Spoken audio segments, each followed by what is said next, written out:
दोस्तों, आज हम जिस भौतिक घटना को सुनने वाले हैं वो दरअसल एक ऐसे लड़के से जुड़ी सच्ची घटना है जिसका मुसीबत के वक्त एक जिन ने मदद किया था।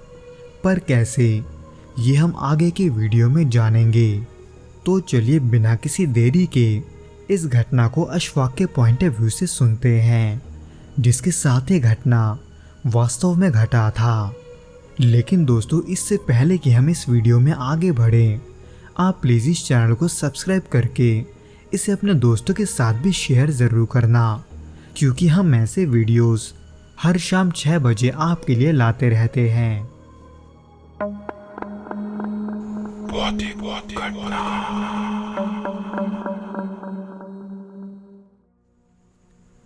ये बात है 1999 की, जब मैं ढाका में पढ़ाई कर रहा था। उस समय मैं अपने परिवार से दूर रहने के वजह से अक्सर महीने 2 महीने में अपने गांव वापस जाता था। लेकिन उस बार गांव लौटते वक्त जो हुआ उसके बारे में मैंने सोचा भी नहीं था। सड़कें खराब थी और बारिश के बाद कीचड़ से भरी हुई थी, इसलिए बस या गाड़ी मिलना भी मुश्किल हो रहा था। बहुत देर तक इंतज़ार करने के बाद मुझे एक रिक्शा लेना पड़ा।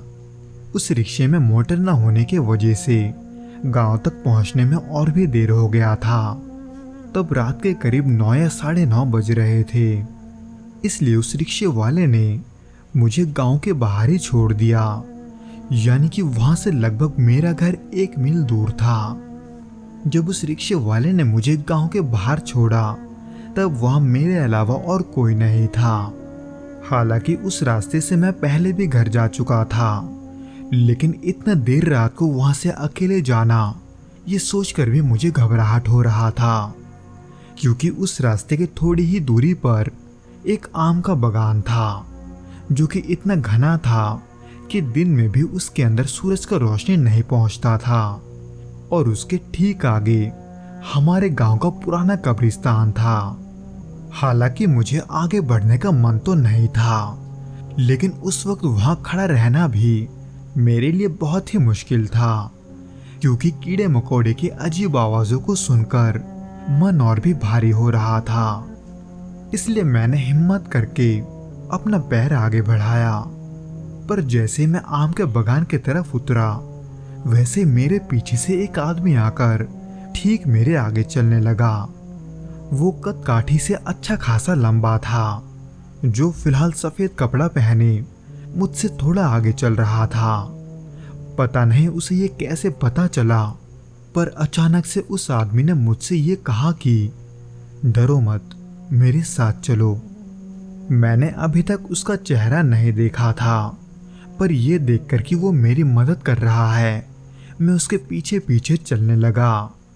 हालांकि मैं तेज चलकर उस आदमी के साथ ही चलना चाहता था, पर न जाने क्यों मेरे बार बार कोशिश करने के बाद भी मैं उसके करीब नहीं जा पा रहा था। उसी बीच जब मैं अपने आसपास के माहौल से घबराया हुआ था, तब मुझे किसी चीज़ की खुशबू आने लगी, एकदम किसी इत्र जैसी, जो कि शायद से उसी आदमी की तरफ से आ रहा था जो उस समय मेरे आगे था। उसी बीच अचानक जब मैं उस कब्रिस्तान से थोड़ी दूरी पर था, तब मुझे लगा कि उस आदमी का शरीर पहले से बड़ा है। हालांकि आम के बागान में अंधेरे के वजह से मुझे ये अपने आंखों का धोखा लगा। लेकिन कुछ देर के बाद जब हम आम के बागान से बाहर निकले, तब मैंने चांद की रोशनी में उस आदमी को साफ देखा। न जाने कैसे वो आदमी पहले से काफी लंबा चौड़ा लग रहा था। अपने आंखों के सामने ये सब देखकर मुझे शक होने लगा कि शायद वो कोई इंसान नहीं है, इसलिए मैंने घबराते हुए अपने कदमों को धीरे करने लगा। लेकिन कुछ ही दूर चलने के बाद मेरा ध्यान उस आदमी के पैरों के पास गया, क्योंकि गौर से देखने पर मैंने देखा कि उसकी परछाई भी नहीं है, जबकि चांद की रोशनी में मेरी भी हल्की सी परछाई दिखाई दे रही थी। अब तो मुझे ये यकीन हो गया था कि वो वाकई में इंसान नहीं है, जिसके वजह से डर के मारे मेरे पैर कांपने लगे थे, क्योंकि वहां से भागने को भी कोई जगह नहीं था।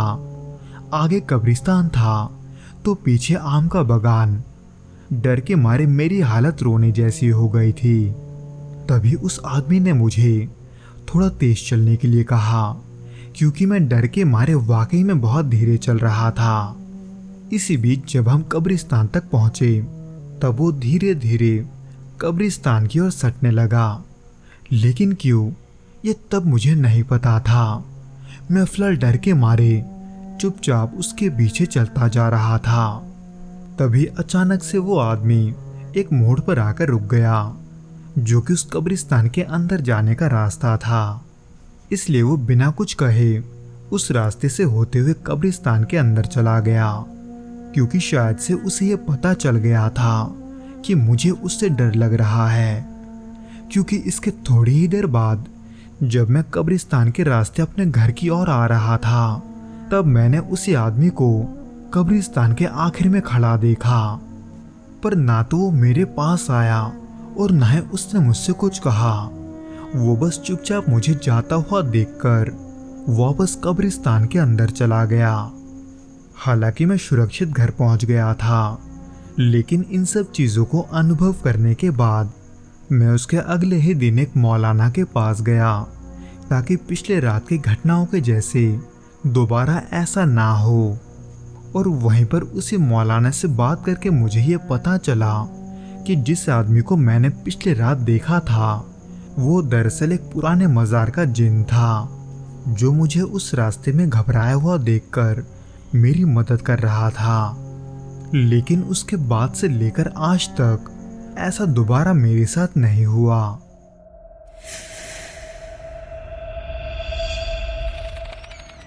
तो दोस्तों, ये तो था वो घटना जो कि अशफाक के साथ घटा था।